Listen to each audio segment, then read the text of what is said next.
ناظرین، آپ گفتگو سن رہے ہیں ڈاکٹر مرتضیٰ مغل صاحب کی حقوق اللہ حقوق العباد کے حوالے سے۔ اب ہم جو ہے وہ ڈاکٹر صاحب سے بات کریں گے کہ اللہ پاک کی رحمت جو ہے وہ کس طرح غالب آتی ہے، توبہ کیسے قبول ہوتی ہے، اور ہمیں جو ہے وہ اس توبہ کی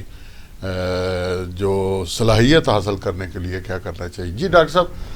آپ گفتگو قرآن مجید کے بارے میں بتا رہا تھا، فذکر بالقرآن من یخاف وعید، کہ ہم جو یہ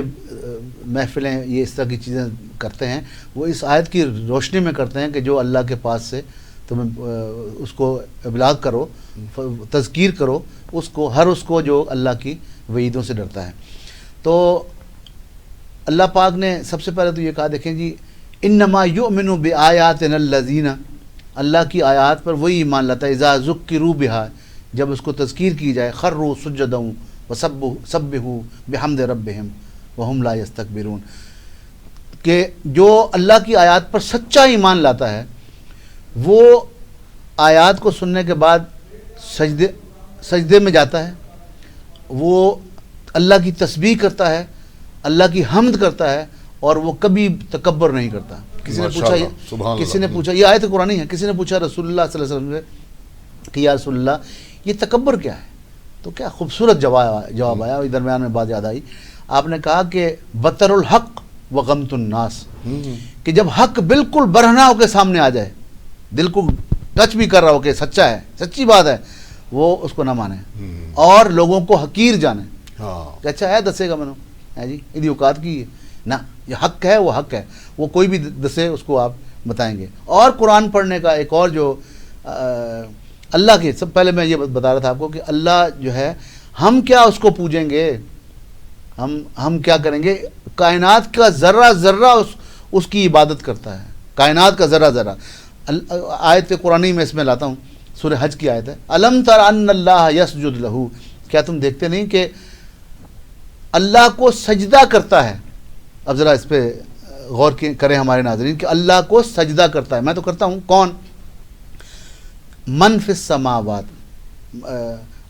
من السماوات والارض، یہ جو آسمان ہیں وہ بھی سجدہ کرتے ہیں، زمین بھی سجدہ کرتی ہے، والشمس والقمر، یہ سورج بھی سجدہ کرتا ہے، یہ چاند بھی سجدہ کرتا ہے، والنجوم، یہ تارے بھی سجدہ کرتے ہیں، والجبال، یہ پہاڑ بھی سجدہ کرتے ہیں، یہ بلند و بال پہاڑ یہ بھی سجدہ کرتے ہیں، اور یہ بات اللہ فرما رہا ہے، اس لیے اس میں ذرا برابر چوں چرا نہیں ہے، سوچنے کی بات نہیں ہے۔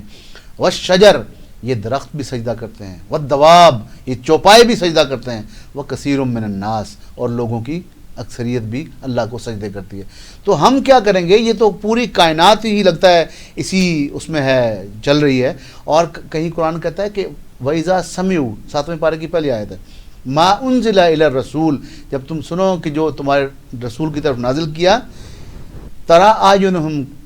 تفیض من الدم، ان کی آنکھوں میں آنسو بھر آتے ہیں، آنسوؤں کی جھڑی لگ جاتی، مما عرفوا من الحق، یہ قرآن کا اعجاز ہے کہ جب اس کو دیکھتے ہیں، اس حق کو پہچانتے ہیں، تو ان کی آنکھوں سے آنسوؤں کی جھڑی لگتی، اور وہ کہتے کیا ہیں؟ یقولون ربنا آمنا، اور وہ کہتے ہیں کہ اے رب ہم ایمان لائے، فاکتبنا مع الشاہدین، ہم گواہی دیتے ہیں کہ پروردگار تو ہمارا رب ہے۔ تو بات یہ کہ یہ سب چیز بہت، جن کو پہلے قرآن یا تورات عطا کی، ان کے بارے میں دیکھیں نا قرآن کتنا سخت کلمہ کہتا ہے۔ ایک تو وہ کہتا ہے کہ اگر قرآن تمہیں سکھا دیا، تورات تمہیں دے دی، اللہ کا کلام تمہارے پاس آ گیا،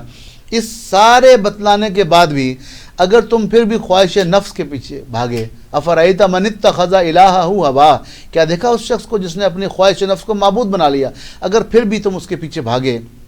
جو تمہاری خواہش نفس نے تمہارے لیے آسان کیا، تو پھر اللہ کہتا ہے ان کی مثال کیسی ہے؟ کمثل الکلب، کتے کی مثال ہے۔